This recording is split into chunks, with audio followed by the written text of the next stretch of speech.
Venezuela के बाद अब ग्रीनलैंड की बारी है।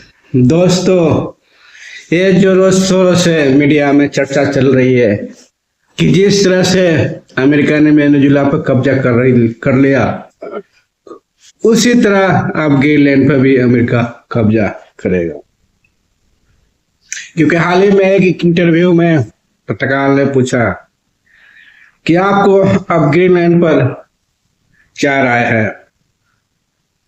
ट्रम्प साहब खुल्लम खुल्लम बोल दिए कि 2 महीने में अगर ग्रीनलैंड मेरी बात नहीं मानता है तो शायद उसका भी परिणाम वेनेजुला की तरह ही होगा, यानी कि ग्रीनलैंड का जबरदस्ती कब्जा अमेरिका का हो जाएगा। ये आप लोग डिटेल में बता दें ग्रीनलैंड का क्या मामला है। तो एक ग्रीनलैंड एक डेनमार्क का क्षेत्र है। वो बिल्कुल आइसलैंड, एक तरह से बर्फ से ढका हुआ एक छोटा सा देश है जो डेनमार्क के कब्जे में होता है। कब्जे में कॉलोनी का एक अभिन्न पात्र है, लेकिन अमेरिका उस पर बहुत पहले से नजर रखे हैं कि ग्रीनलैंड मेरा होना चाहिए। ऐसा क्यों? वो ये बताता है कि सिक्योरिटी रीजन से ग्रीनलैंड मेरा होना चाहिए, क्योंकि वहां पर ग्रीनलैंड चीन और रूस को बिना मतलब के बुलाता है।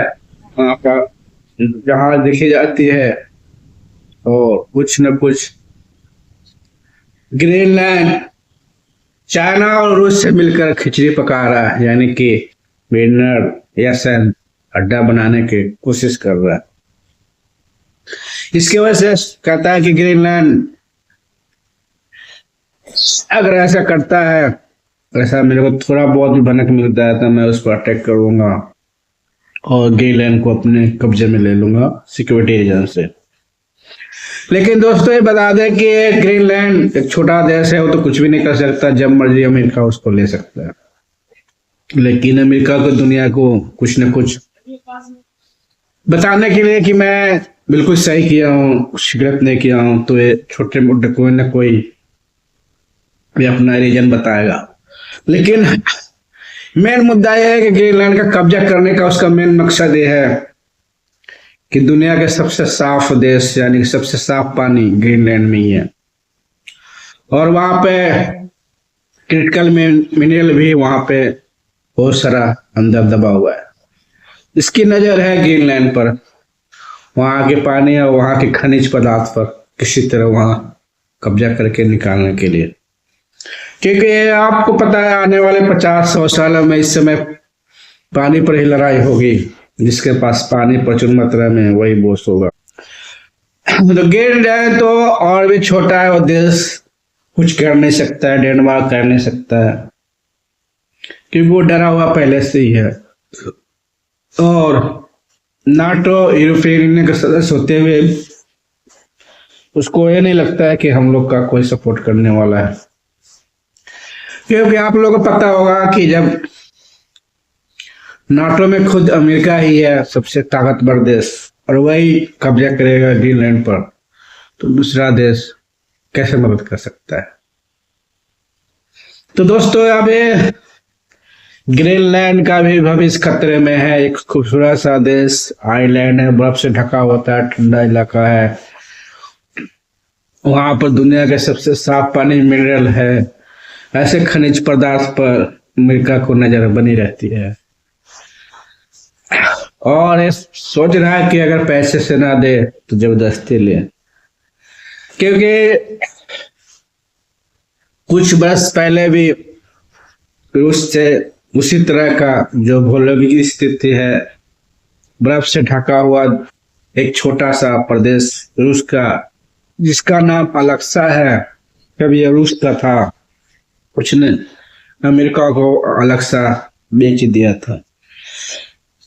अब अलेक्सा बर्फ पिघल गया और वहां पर बहुत बढ़िया रहने लायक एक राज हो गया है, और वहां पर अमेरिकन रहते हैं। अब पहले लोग कहते थे कि अलेक्सा लेके अमेरिका ने गलती कर दिया, क्योंकि वहां बर्फ है, रहना मुश्किल है, बड़ी ठंडी इलाका थी। लेकिन इस समय अलेक्सा अमेरिका के महत्वपूर्ण राज्य है। उसी तरह अभी ग्रीनलैंड के लिए लोग कहते हैं कि यहाँ पर ज्यादातर बर्फ है, इसको कुछ नहीं है, लेकिन अमेरिका जानता है कि 50 साल बाद ग्रीनलैंड एक ऐसा देश बन जाएगा जो सबसे आकर्षित, खूबसूरत और पानी का प्रचुर मात्रा होने के कारण सबसे साफ पानी अमेरिका को मिलती रहेगी। क्योंकि ग्रीनलैंड ही ऐसा है, दुनिया का सबसे साफ पानी ग्रीनलैंड में मिलता है, क्योंकि वहां बर्फ पास में पिघलता है, उस पर चुल होती है। उसको तो ये भी सोच है कि ग्रीनलैंड तो अपना होगा होगा, कनाडा भी मेरे एक राज्य बन जाए।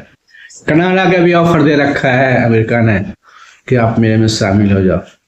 इसका मतलब अमेरिका के पड़ोसी देश कनाडा, उसके बाद ग्रीनलैंड, और एक सारे अगर कब्जा कर लिया तो अमेरिका का कोई बॉर्डर ही नहीं रहेगा। पूरा देश एक समुद्र के बीच में अमेरिका ही अमेरिका रहेगा, इसका कोई खटपट करने वाला पड़ोसी ही नहीं रहेगा। ये तो आगे तक सोचा है, लेकिन